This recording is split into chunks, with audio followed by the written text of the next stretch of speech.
श्री जी का नाम काटकर फॉर्च्यून अंश को दे दिया 50 लाख रुपए का ठेका। टेंडर श्री जी का भुगतान फॉर्च्यून अंश को। पीडब्ल्यूडी में बड़ा खेल, बिना टेंडर भरे फर्म को 50 लाख का काम। रायपुर पीडब्ल्यूडी पर गंभीर आरोप। एसओआर से कम बोली लगाने वाले फर्म बाहर, दूसरी को मिला पूरा भुगतान। पीडब्ल्यूडी में मिलीभगत का आरोप, नियम तोड़कर 50 लाख का टेंडर पास। टेंडर प्रक्रिया पर सवाल, चयनित फर्म को हटाकर दूसरी को दिया काम। आरटीआई खुलासा, नोटशीट में हेरफेर, गलत फर्म को मिला ठेका। रायपुर पीडब्ल्यूडी में बड़ा घोटाला, बिना पात्रता के फर्म को मिला कार्यादेश।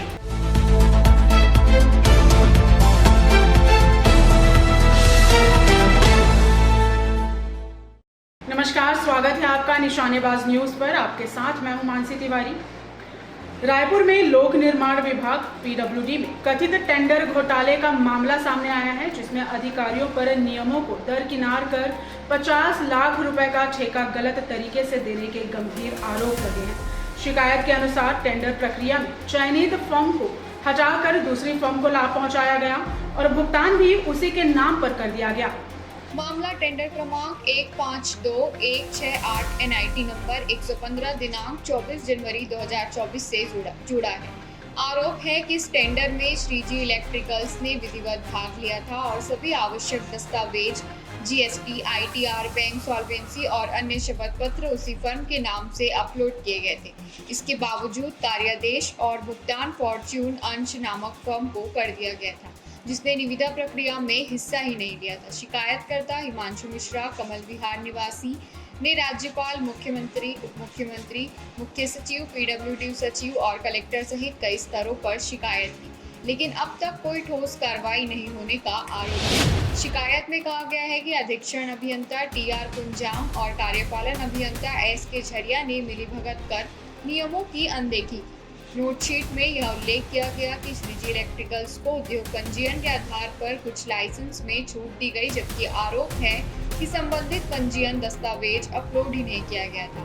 इसके बावजूद फर्म को पात्र मानते हुए प्रक्रिया आगे बढ़ाई गई। इसके अलावा टेंडर को फॉर्म A के तहत जारी किया गया था, जो स्थापना कार्य के लिए होता है, जबकि इसे OEM फर्म B श्रेणी के तहत सप्लाई कार्य के लिए जारी किया जाना चाहिए था। आरोप है कि इस तकनीकी पहलू को भी नजरअंदाज कर नियम विरुद्ध तरीके से काम आवंटित किया गया। सबसे गंभीर आरोप यह है कि निविदा में सबसे कम दर SOR में 6.50% कम श्रीजी इलेक्ट्रिकल्स की थी। फिर भी अनुबंध क्रमांक 369 के तहत फॉर्च्यून अंश फर्म से समझौता कर पूरा भुगतान उसी को कर दिया गया। इसे पद और अधिकारों के दुरुपयोग का मामला बताया जा रहा है। RTI के तहत प्राप्त दस्तावेजों, नोटशीट, अपलोडेड फाइल्स और भुगतान रिकॉर्ड के आधार पर शिकायतकर्ता ने पूरे मामले की निष्पक्ष जांच और दोषियों पर कड़ी कार्रवाई की मांग की है। फिलहाल विभाग की ओर से आधिकारिक स्तर पर कोई स्पष्ट प्रतिक्रिया सामने नहीं आई है। मैंने शिकायत किया, एक टेंडर निकाला गया था पीडब्ल्यूडी विभाग के तहत 152168 टेंडर नंबर। इसके तहत 50 लाख का कार्य निकाला गया था, जिसमें 4 निविदाकारों ने भाग लिया था, जिसमें से डॉक्यूमेंट चेक करने पे 2 को अनर्ह कर दिया गया था, 2 को दिखाया गया था, जिसमें श्रीजी इलेक्ट्रिकल्स का 6.5% से कम दर पर पाया गया, सबसे कम इन्हीं का रेट। और सारे डॉक्यूमेंट श्रीजी इलेक्ट्रिकल्स के नाम से ही अपलोड किए हैं ऑनलाइन पोर्टल पर। मैंने RTI के तहत सारा डॉक्यूमेंट निकाला है, तो सारा जो डॉक्यूमेंट्स है नजर 2, ITR, बैंक सॉल्वेंसी, सारा कुछ निकला है श्रीजी इलेक्ट्रिकल्स के नाम पे। और जब इसका पेमेंट किया गया तो इसका पेमेंट किया गया फॉर्च्यूनर्स, जो कि इस टेंडर में भाग ही नहीं लिया है। यह अनियमितता है टेंडर पीडब्ल्यूडी विभाग की तरफ से। इसकी कहाँ आपने शिकायत की है और अभी तक क्या शिकायत पे कार्रवाई हुई? सबसे पहले मैं इसकी शिकायत आज से जुलाई में किया था, जुलाई 25 में। इसकी शिकायत मैंने सचिव को किया था, लोक निर्माण विभाग में किया था, ENC किया था, उसमें शिकायत किया था और आज तक इस पर कोई भी कार्रवाई नहीं की गई है। और अभी मैंने पुनः इसमें फिर से शिकायत किया है, मुख्यमंत्री को किया है, वो है अरुण साहू जी को किया है, उप मुख्यमंत्री को, और सभी को मैंने फिर से शिकायत और स्मरण कराया है कि इस पर कुछ कार्रवाई की जाए। बट मैंने जब जुलाई में किया था, उसके बाद कोई भी ना इस पर कुछ कार्रवाई की गई है, ना ही मुझे कुछ सूचित किया गया है कि हाँ यहाँ इस पर कुछ एक्शन लिया जा रहा है। और यह भारी अनियमितता की गई इस टेंडर पर। तत्कालीन कार्यपालन अभियंता ने दस्तावेजों की जांच किए बिना भुगतान जारी कर दिया। आरोप है कि अधिकारियों ने मिलीभगत कर फर्जी तरीके से काम आवंटित कर भुगतान भी किया।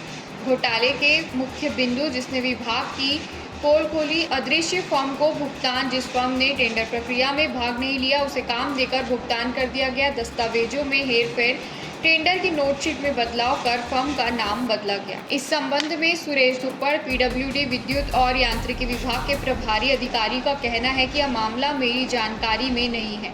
जिस फर्म के आदेश जारी हुआ, जिसे भुगतान किया गया, इसकी जानकारी दस्तावेज देखने के बाद ही दी जा सकती है। तो रायपुर के पीडब्ल्यूडी में टेंडर प्रक्रिया को लेकर उठे ये सवाल सीधे सिस्टम की पारदर्शिता पर खड़े हो रहे हैं। आरोप सही है तो यह सिर्फ एक ठेके का मामला नहीं, बल्कि नियमों को दरकिनार कर सरकारी व्यवस्था के दुरुपयोग पर गंभीर उदाहरण बन सकता है। अब देखना होगा कि जिम्मेदार एजेंसियां इस पूरे मामले की निष्पक्ष जांच कर सच सामने लाती है या फिर मामला भी फाइलों में दबकर रह जाता है। फिलहाल निगाहें कार्रवाई पर टिकी हुई है। कांग्रेस ने कहा पीडब्ल्यूडी में हुए 50 लाख के टेंडर घोटाले को गुजरात मॉडल। पीडब्ल्यूडी में 50 लाख के टेंडर घोटाले को गुजरात मॉडल करार देते हुए प्रदेश कांग्रेस के वरिष्ठ प्रवक्ता धनंजय सिंह ठाकुर ने कहा कि पीडब्ल्यूडी विद्युत विभाग ने 50 लाख रुपए की एलईडी कलर लाइट लगाने के टेंडर में गड़बड़ी की है। बताया गया है कि टेंडर में 4 फर्मों ने हिस्सा लिया था, लेकिन लेन देन पर कार्यादेश उस फर्म को दे दिया गया जिसने टेंडर में भाग ही नहीं लिया था। इतना ही नहीं, उस फर्म को पूरा भुगतान भी कर दिया गया। उन्होंने सवाल उठाया कि क्या यही गुजरात मॉडल है, कमीशन दो और टेंडर लो।